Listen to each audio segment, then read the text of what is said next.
Aviation experts are raising serious questions about a curious concrete wall near the end of an airport runway in South Korea after a catastrophic crash killed 179 people on board a Jeju Air flight on Sunday. The Boeing 737 jet erupted in a fireball, killing all but 2 people on board Flight 7C-2216 after it skidded off the end of the runway at Muan International Airport and slammed into the structure. Air safety specialists are now questioning why it was there at all. David Learmount, a former pilot and flying instructor for the UK's Royal Air Force, said he had never seen anything like this. "Not only is there no justification for it to be there, I think it's verging on criminal to have it there," Learmount, who is now operations and safety editor of Flight International magazine, told Sky News. "To have a hard object about 200 meters, about 660 feet or less into the overrun, I've never seen anything like this anywhere ever before," he added.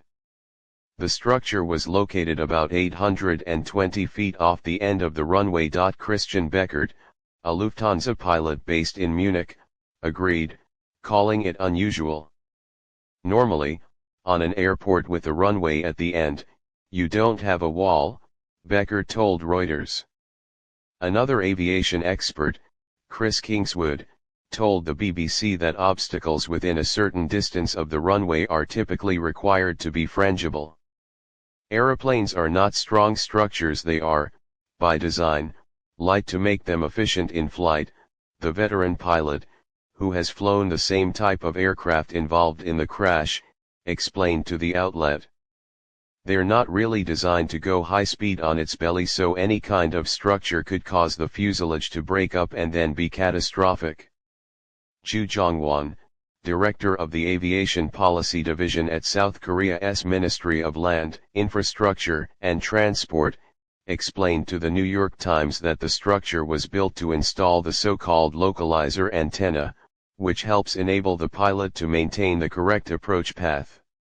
He insisted that it was built according to regulations and that similar walls were found in other airports in South Korea.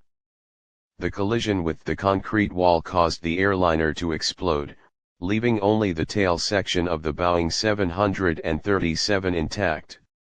Just 2 crew members seated in the rear of the aircraft survived.